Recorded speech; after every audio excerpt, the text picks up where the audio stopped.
ቢስሚላህ አርራህማን አርራሂም በትምህርት 3 የተቀሩትን የአረብኛ ፊደላቶች ቅርጻቸውን እንዴት መለየት እንደምንችል የምንመለከት ይሆናል።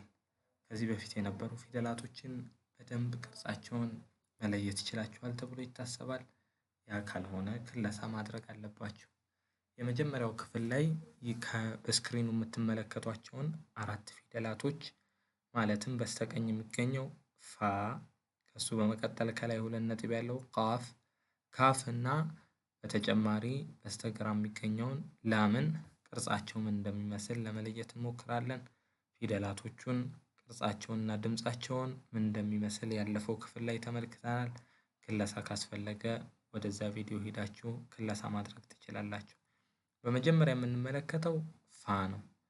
ፋ ልክ እንደምትመለከቱት ከመጀመሪያ ከመሃልና ከመጨረሻ በሚመጣ ጊዜ የሚኖረው የቅርጽ ለውጥ መጨረሻ ላይ ያለችውን ማለት ተጎታች የምትመስለውን ቅርጽ ወይም ከርቭ የምትመስለውን ቅርጽ ይቆርጥና ክቧና ከላይ 1 ነጥብ ያለችው ዋና የምትመራን ቅርጽ ትሆናለች ማለት ነው።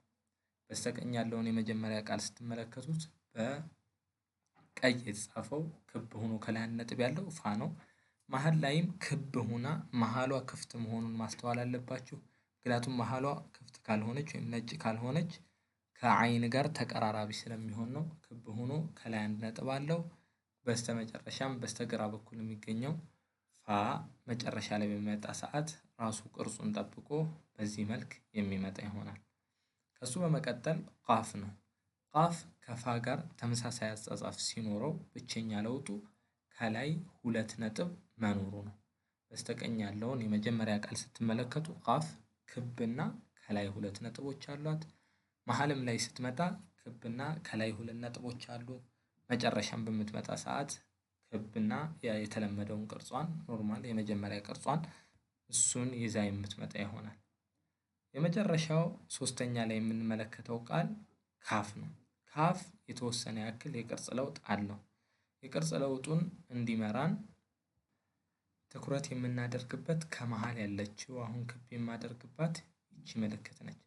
ከመሃል ያለችው ምልክት ጋር የሚቀራረብ ወይም የሚመስል ከመጀመሪያና ከመሃል ስትመጣ ይህንን ቅርጽ ይዛ ትመጣለች።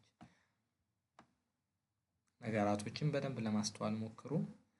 መጨረሻ በምትመጣ ሰዓት ግን የምናውቀውን ወይም ከዚህ በፊት የተማርነውን የተለመደውን ቅርጿን ይዛ የምትመጣ ይሆናል።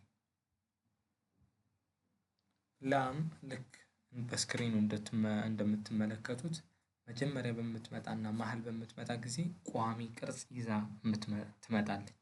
ከአሊፍ የሚለያት እሷ ይቀጠልባታል። አሊፍ በስተግራ በኩል አይቀጠልባትም። ላም ግን ይቀጠልባታል። ተቀጣጥላ መጻፍ ትችላለች። መጨረሻ በምትመጣ ሰዓት ግን የተለመደውን ወይም ኖርማል ቅርጿን ይዛ የምትመጣ ይሆናል። ምሳሌዎቹን በደንብ ካስተዋላችሁ የመጀመሪያው ላይ ቋሚ ቅርጽ ተቀጥሎባት መሃል ላይም ስትመጣ ቋሚ ቅርጹን ይዛ ተቀጥሎባት መጨረሻ በምትመጣ ሰዓትም ያ የተለመደውን ኖርማል ቅርጿን ወይም የላምን ቋሚ ቅርጿን ያንን ይዛ የምትመጣ ይሆናል።